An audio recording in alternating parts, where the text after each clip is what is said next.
Hello everyone, सो लाया हूँ मैं आपके लिए एक इम्पॉर्टेंट इंग्लिश एमटीएस का पेपर जिसमें 25 क्वेश्चंस इंग्लिश के हैं। और ये क्वेश्चंस आपके प्रीवियस ईयर के क्वेश्चंस हैं जो 2022 का जो एमटीएस का एग्ज़ाम हुआ है, एसएससी ने कराया था, उसके क्वेश्चंस से 25 के। तो मेरे साथ वीडियो के एंड तक ज़रूर बने रहें और कॉपी पेन लेकर के बैठे आप और एवरी क्वेश्चन को चेक करें। Question number first, fill in the blank with most appropriate option. ठीक है, pay attention to what is happening and make dash adjustment based on your personal experience. तो यहाँ पर option number A reasonable, option number B placid, option number C honest and option number D impartial.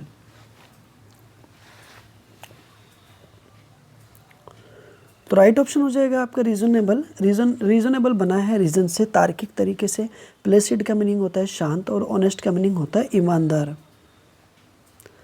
Question number second, identify the segment that contents A grammatical error. देखो grammatical की ना spelling गलत है यहाँ पे, ठीक है, वो टाइपिंग मिस्टेक है, थोड़ा मैनेज कर लेना। मैं बता देता हूँ कि इसकी स्पेलिंग क्या होगी। GRAMMATICAL। ओके, ग्रामेटिकल की राइट स्पेलिंग इज मैंने आपको एक्सप्लेन किया। If there is no error तो select no error. ED just panics when it gets close nearer the end, no error. Option number A, ED just panics. Option number B, no error. Option number C, when it gets close. And option number D, nearer the end.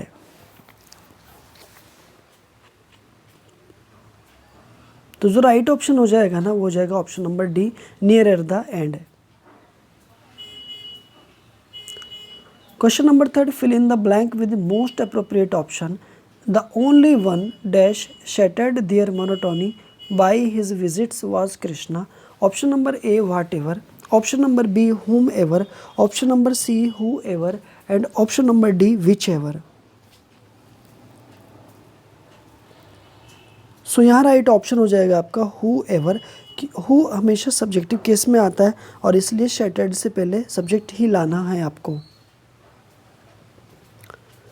Question number 4, select the most appropriate word for the given group of words. Option A, violent wind that has a circular movement.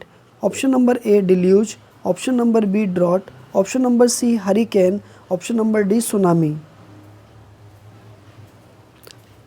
So right option यहाँ पर हो जाएगा hurricane. Drought का meaning होता है एक तरह से सूखा, जबकि सुनामी की स्पेलिंग को भी याद रखना और हरिकेन की स्पेलिंग भी एग्जाम में आपसे पूछ ली जाएगी, HURRICANE। Select the correctly spelled word. Contribute, option number C contribute, option number D contribute. तो कंट्रीब्यूट की जो राइट स्पेलिंग होगी CONTRIBUTE। Option number B is the right option. Question number 6. Select the most appropriate option to substitute the bracketed segment in the given sentence. If there is no need to substitute it, select no substitution required. Neither of the political factions have had much interest in environmental intent MTS 2022। तो यहाँ पे आप देखिए find करना है option number A, no substitution required. सबसे पहले तो मैं आपको ये बता देता हूँ कि देखिए नीदर एक ऐसा सब्जेक्ट है जो एज ए प्रोनाउन के रूप में भी यूज़ होता है और ये हमेशा एक तरह से निगेटिव वर्ड होने के साथ साथ सिंगुलर को रेफ़र करता है।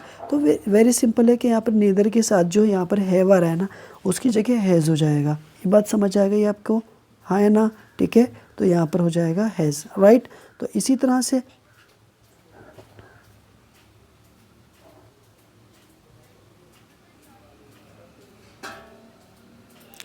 इसी तरह से ऑप्शन अब आपकी समझ आ गया। Neither of the political factions has had much, तो देखो ये वाला ऑप्शन बन सकता है। Neither of the political factions have, तो देखो ये भी नहीं बनेगा क्योंकि यहाँ पर हैव आ गया और neither of the political factions has तो दे रखा है लेकिन यहाँ पर हैव दे रखा है, ये नहीं आएगा। तो ऑप्शन नंबर आपका B. I try to eat less meat and more vegetables, improve the underlined part of the sentence। देखो यहाँ पे क्वेश्चन नंबर 7 दे रखा है, तो क्वेश्चन नंबर 7 में I try to eat less और more vegetables। तो देखो मैंने यहाँ पर देखा कि वेजिटेबल्स भी नाउन है, मीट भी नाउन है, मोर कंपैरेटिव डिग्री है तो उससे पहले दोनों तरफ कंपैरेटिव ही आएगी, तो लेस भी ठीक है। जबकि लिटिल का क्या होता है, लेस कंपैरेटिव है और लिस्ट इसकी सुपरलेटिव है, जबकि मोर जो है और मोस्ट जो है वो मोस्ट सुपरलेटिव और मोर कंपैरेटिव है, ठीक है, किसकी, मच की, राइट। तो improve the underline part of the sentence, तो इस ये वाले पार्ट को इम्प्रूव करना है। अगर इम्प्रूव करने की ज़रूरत नहीं है तो आपका आंसर हो जाएगा नो इम्प्रूवमेंट, राइट। तो मुझे लगता है कि यहाँ पर जो है वो इम्प्रूवमेंट करने की नीड नहीं है, तो यहाँ पर राइट ऑप्शन हो जाएगा आपका ऑप्शन नंबर सी। ना कि टू ईट लेज़र नहीं होगा, टू एट लेस भी नहीं होगा और टू ईट्स लेस भी नहीं होगा। It is the right option आपका question number C. Question number 8. Many opportunities came and went while he led vested. Select the most appropriate option to substitute the bracketed segment in the given sentence. जी हाँ, ये exam में आता रहता question है और यहाँ पर देखो दे रखा है मैनी के बाद में ए अपॉर्चुनिटीज़ दे रखा है। तो मैं आपको एक्सप्लेन कर देता हूँ। देखो मैनी के बाद ए अगर आता है तो अपने बाद में सिंगुलर ही नाउन आएगा, प्लूरल नहीं आएगा। जबकि यहाँ पर जो IES लग गया है ना अपॉर्चुनिटी में, वो एक तरह से प्लूरल नाउन हो गया। तो इसका मतलब क्या हुआ कि यहाँ पर अगर ए देना है तो सिंगुलर नाउन देना होगा। और दूसरी बात, अब यहाँ पर अप्रोप्रिएट अगर ए से शुरू हो रहा है तो इसके पहले आर्टिकल एन आएगा, ना कि ए आएगा। ओके, हाँ या ना, ठीक है, ओके क्लियर, कोई दिक्कत नहीं, ठीक है। तो ऑप्शन नंबर आपका क्या बनेगा, ए। यहाँ पर देखते हैं तो देखिए नो सब्स्टिट्यूशन रिक्वायर्ड तो है ही नहीं क्योंकि मिस्टेक है उसमें, ठीक है। Option number B, many an opportunities came and gone while. Okay, तो देखो मैनी एन आ रहा है तो चलो ये तो ठीक आ रहा है, बट अपॉर्चुनिटीज़ प्लूरल हो गया तो ये आला क्रॉस हो गया आपका। मैनी एन अपॉर्चुनिटी भी हो जाएगा, ठीक है, हाँ है ना, ठीक है, बट केम वेंट नहीं होगा, तो केम और वेंट भी हो जाएगा। क्यों, जबकि मैनी अपॉर्चुनिटीज़ के साथ में कम और वेंट नहीं होगा, कम, ठीक है, कम एंड वेंट नहीं होगा क्योंकि come is the first form और went is the second form. तो राइट ऑप्शन आपका क्या हो जाएगा, option number C. Question number 9. Find the most appropriate antonym of the given word. इर्रेवरी का मुझे एंटोनिम बताना है कि इसका एंटोनिम क्या है। देखो रेस्पेक्टफुल का मीनिंग क्या होता है, जो सम्मान से भरा हो, ठीक है। रिलीवेंट का मीनिंग होता है तर्क संगत, एक तरह से रीजनेबल। और एक तरह से रेस्टोरेशन का मीनिंग होता है कि आप पुनः स्थापित करना, किसी चीज़ को रेस्टोर करना, है ना। तो यहाँ पे जो राइट ऑप्शन आपका हो जाएगा बच्चों, वो हो जाएगा आपका एक तरह से रेस्पेक्टफुल, यानी 9 का ऑप्शन बनेगा आपका ए ऑप्शन, राइट, ठीक है। Next, one of them is correctly spelled sentence MTS 2020, यानी कि 2022 में MTS में पूछा गया क्वेश्चन है। She used to 14th amendment to achieve qualities. तो यहाँ पर मैं देखता हूँ, देखिए अचीव की स्पेलिंग गलत है, ओके, तो ये सेंटेंस आपका रॉन्ग हो गया। Option number B, Microsoft announced plans to make bids to acquire byte a dance. देखो टाइपिंग मिस्टेक है, 2 डांस नहीं आएंगे। तो यहाँ पे क्या बाइट, ठीक है, बाइट की स्पेलिंग हो सकता है किलोबाइट, गीगाबाइट, एक तरह से ना अनाउंस्ड कर दिया, अनाउंस्ड, ठीक है, ठीक है। तो प्लान्स टू मेक बिड्स, अब टू मेक के बाद में बिड्स आ रहा है यहाँ पे, तो देखो बिड में यहाँ पर मिस्टेक आ रहा है। क्यों, क्योंकि बिड तो खुद ऑलरेडी वर्ब की फर्स्ट फॉर्म हो सकती है, तो उसमें SAIS लग करके आ रहा है, ठीक है। तो ओके, या तो टू बिड होता और या फिर जो है बिडिंग होता, हाँ है ना, ठीक है। बट क्वेश्चन नंबर आपका सी है। तो except that it will be rooted in awkward funny and compelling reality. तो यहाँ पर except that it will be rooted हो जाएगा in awkward funny and compelling reality होना चाहिए, ठीक है। तो ऑप्शन नंबर जी बनेगा आपका यहाँ पे। Except that it will be rooted in awkward funny and compelling reality के साथ साथ ये वाला ऑप्शन भी नहीं बनेगा, क्योंकि that it will be rooted तो हो सकता है पैसिव वॉइस बन जाएगा आपका, but awkward funny and compelling नहीं होगा। फिर अगर एंड से अगर जोड़ना है तो फिर कंपेलिंग नहीं होना, क्योंकि जब ऑकवर्ड आ रहा है, फनी आ रहा है, तो फिर यहाँ पर कंपेल आना चाहिए, सिंपल सी बात है, ठीक है। तो यहाँ पर रियलिटी चलो आ जाएगा, तो मिस्टेक है इसमें भी। The job of the artist is to make the revolution perceptible. तो राइट ऑप्शन आपका ठीक है, यहाँ पर कोई मिस्टेक नज़र नहीं आ रही, ऑप्शन नंबर आपका डी।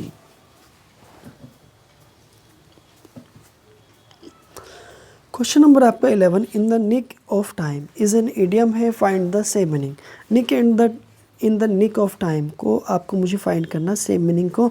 तो meantime, every time, frequently या ओनली जस्ट इन टाइम। तो यहाँ पर राइट ऑप्शन हो जाएगा आपका option number D, only just in time.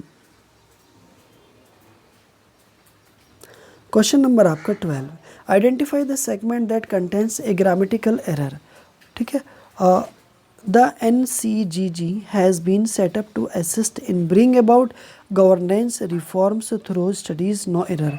ठीक है, तो यहाँ पर जो राइट ऑप्शन होगा ना वो आपका देखो, सबसे पहली बात क्या है कि मैं आपको एक्सप्लेन कर देता हूँ। सेटअप का मतलब होता है स्थापित करना, ये एक तरह से फ्रेजल वर्ब है, और ब्रिंग अबाउट का मीनिंग भी होता है एक तरह से घटित होना, और ये भी फ्रेजल वर्ब है। ये दोनों ही ना फ्रेजल वर्ब हैं। अब यहाँ पर सबसे बड़ी बात ये है कि देखो हैज़ बीन आ रहा है ना, तो पैसिव वॉइस बनेगा, तो यहाँ पे ना जब यहाँ पर सेटअप आ रहा है, वी की थर्ड फॉर्म आ रही है, तो यहाँ पे भी वी की थर्ड फॉर्म आएगी, तो ब्रॉट आ जाएगा, ब्रॉट अबाउट हो जाएगा। तो यहाँ पर नो एरर नहीं होगा, सेटअप टू असिस्ट भी नहीं होगा, NCGS हैज़ बीन नहीं होगा, जबकि ब्रिंग की जगह brought about governance reforms through studies. Question number आपका 13, select the most appropriate option to fill in the blank. MTS 2022 का क्वेश्चन है। लंबर हैज़ मैनी, ट्रंक्स नहीं आएगा, ठीक है, और प्लसेस भी नहीं होगा, लॉसेस भी नहीं होगा, और यूजेस भी नहीं होगा। तो इसका जो राइट ऑप्शन हो जाएगा ना, ऑप्शन नंबर डी ही होगा, मैनी के साथ प्लूरल आएगा। देखो लॉस का मीनिंग होता है हानि, प्लसेस का मीनिंग होता है जैसे लाभ, और ट्रंक्स आपके क्या होते हैं, एक तरह से important part of the tree होता है। ठीक है, हाथी के सूंड को भी ट्रंक बोलते हैं, आप याद रखना। ठीक है, next, he is frank about what he sees as the shortcomings of his great predecessors, find the antonym of the underlined word. यानी कि जो ब्रैकेट में दिया है ना, उसको ना मुझे एक तरह से उसका एंटोनिम को फाइंड करना है। तो एंटोनिम का मीनिंग उसका उल्टा होता है। तो देखो फ्रैंक का मीनिंग होता है स्पष्ट, यानी कि साफ बात कहने वाला, जबकि इवेसिव, फॉर्चुनेट का मीनिंग होता है भाग्यशाली, चीयरफुल का मीनिंग होता है खुश, और असिस्टिंग का मीनिंग होता है सहायक।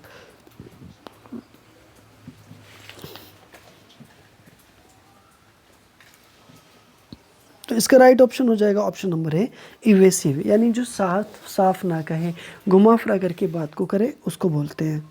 क्वेश्चन नंबर आपका 15, वन हु हेट्स और discriminates against women, find the one word of the sentence. MTS 2022 का ये क्वेश्चन है। देखिए, तो ये एक व्यक्ति जो महिलाओं से हेट करता है, घृणा करता है, उसे क्या कहते हैं। Option number A pessimist, option number B misogynist, option number C atheist, and option number D feminist. So right option यहाँ पर हो जाएगा आपका option number B misogynist. Misogynist वो व्यक्ति जो महिलाओं से घृणा करता है। पेसिमिस्ट इंपॉर्टेंट क्वेश्चन है जो एग्जाम में आता है। पेसिमिस्ट का मीनिंग होता है निराशावादी, और इसका जो अपोजिट होगा वो हो जाएगा ऑप्टिमिस्ट, आशावादी। एथिस्ट भी बड़ा प्यारा वर्ड है जिसका मीनिंग होता है नास्तिक, जबकि थिस्ट का मीनिंग होता है आस्तिक। ये दोनों वर्ड आपको स्पेलिंग एरर में भी पूछ ले जाएंगे। फेमिनिस्ट का मीनिंग होता है महिलावादी, यानी जो महिलाओं की बातों को ज़्यादा कहता है, उनकी ज़्यादा सपोर्ट करता है, is called feminist. The participants responds to a series of statements at the dance competition. Find the error part in the sentence MTS 2022। अब यहाँ पर पार्टिसिपेट्स करना होता है, ठीक है, पार्टिसिपेंट्स, और रेस्पॉन्स देना होता है to series of statement the dance competition. देखो यहाँ पे ना डांस कंपटीशन की स्पेलिंग को याद रखना। आजकल कंपटीशन एग्ज़ाम की प्रिपरेशन कर रहे हैं तो कंपटीशन की स्पेलिंग याद रखना, COMPETITION। Okay, to a series of statement, no error, the participants response at the dance competition. तो इसका जो राइट ऑप्शन हो जाएगा बच्चों आपका, ठीक है, तो पार्टिसिपेट्स जो आ रहा है ना ये वाला, देखो पार्टिसिपेंट्स के बाद में प्लूरल वर्ब ही आएगी ना, तो ऑप्शन नंबर सी आपका मिस्टेक बना। I am partially dehydrated to point of pain, find the underline word same meaning. MTS 2022 का क्वेश्चन है। Breast, moisten, drain, vast. Dehydrated, तो डिहाइड्रेटेड एक तरह से रिलेटेड ऑफ वाटर से है, और इसका ना सेम मीनिंग बताना है। सेम का मतलब आप समझ गए होंगे, सिनोनिम बताना। तो डिहाइड्रेट मतलब ड्रेन, तो मॉइस्ट का मतलब होता है गीलापन, है ना। वॉश का मतलब होता है साफ़ करना। तो ड्रेन एक तरह से आपका option number C right answer बनेगा। The same meaning of the word is golden. देखो गोल्डन का मीनिंग होता है शाइन, चमकना, सुनहरा एक तरह से। तो देखो डल का मीनिंग होता है नीरस एक तरह से, जो रूखा सूखा होता है। शाइन का मीनिंग होता है चमकना, ग्लूमी का मीनिंग होता है चमकना, और डार्क का मीनिंग होता है अंधेरा। तो इसका जो राइट ऑप्शन बनेगा आपके सामने आ गया, option number B. Don't start to think we have won this game certainly gentlemen।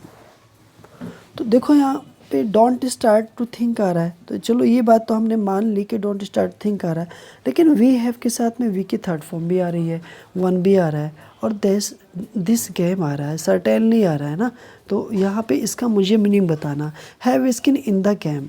चलो देखते हैं आगे विकल्प में।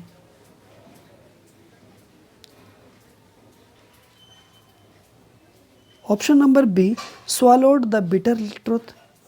Option number C, got this game in the bag. Option number D, held our horses.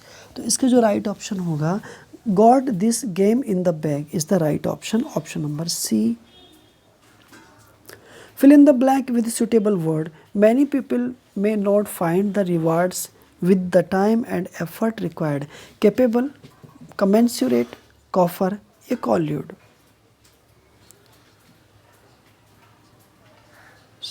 सो इसका जो राइट ऑप्शन हो जाएगा ऑप्शन नंबर बी, कमेंसुरेट। और कमेंसुरेट की स्पेलिंग भी याद रखना आप। कंप्रीहेंशन है, in the passage some of the words have been deleted. Read the passage carefully and fill in the blank.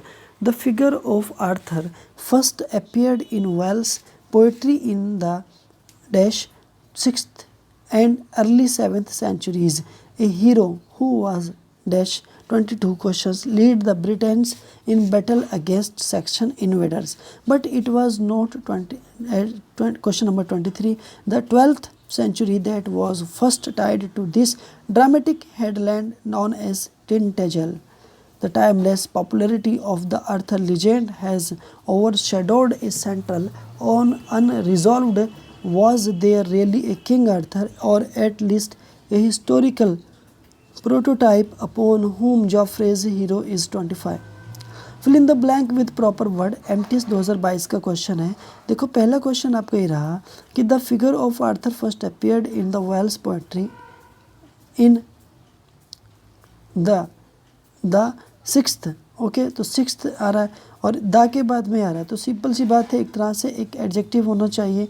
तो यहाँ पर देखो लेट का मतलब होता है देर, लिस्ट हो सकता है, लेटेस्ट हो सकता है, लेट भी हो सकता है, लेटर हो सकता है। तो यहाँ पर जो राइट ऑप्शन हो जाएगा ना बच्चा, वो हो जाएगा एक तरह से लेट, क्योंकि लेट पास्ट इंडेफिनिट को रेफर करता है और वहाँ पर आगे सन दे रखा है, तो वो पास्ट इंडेफिनिट में जाएगा। Select the suitable word in the blank space. तो यहाँ पे जो ब्लैंक स्पेस दे रखा है ना 22 में, ऑप्शन नंबर 22 में, हु वाज, देखो लीड आ गया ना, तो सिंपल सी बात है यहाँ पर क्या आ जाएगा, एक तरह से वर्ब आएगा, है ना। हीरो हु वाज वर्ब आएगा। तो tamed, brought to, said to, told. तो सिंपल सी बात है यहाँ पर 22 का आपका क्या बनेगा ऑप्शन, ऑप्शन नंबर सी, यानी कि said to. Fill in the blank with suitable word. MTS है, तो देखो यहाँ पर आपका क्वेश्चन नंबर 23। तो but it was not until, जब तक कि नहीं हुआ तब तक कि the century that has was first tied to this dramatic headland. तो यहाँ पर जो होगा ऑप्शन नंबर होगा आपका 23 का ए, अनटिल।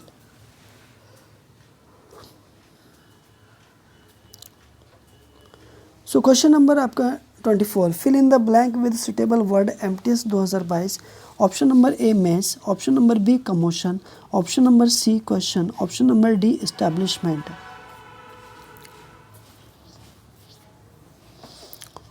तो राइट ऑप्शन आपका हो जाएगा यहाँ पे dear students, option number C question.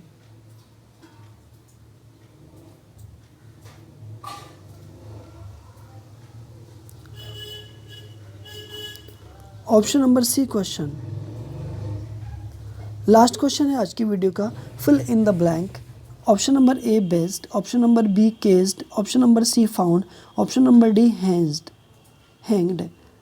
तो लास्ट 25 का जो ऑप्शन होगा ना आपका वो हो जाएगा क्वेश्चन नंबर फर्स्ट का ए, यानी कि 25 का A based is the right option of this blank space. So इसी तरह से मेरी वीडियोस आपको कैसी लगी, आपको ये मेरी वीडियो कैसी लगी। अगर आप मेरी प्लेलिस्ट में नहीं गए हैं तो मैंने ऐसे ही पेपर्स एसएससी एमटीएस के और एग्ज़ाम से रिलेटेड अपनी प्लेलिस्ट में यूज़ कर रखे हैं। आप प्लीज़ उन्हें एक बार ज़रूर देख लें। मेरे चैनल पर नए हैं तो प्लीज़ सब्सक्राइब करें, मेरी वीडियो को लाइक करें और दोस्तों में ज़रूर शेयर करें ज़्यादा से ज़्यादा। अपना ध्यान रखें, मिलते रहें, मैं ऐसी वीडियोज़ लेकर के आता हूँ। Bye bye, take care.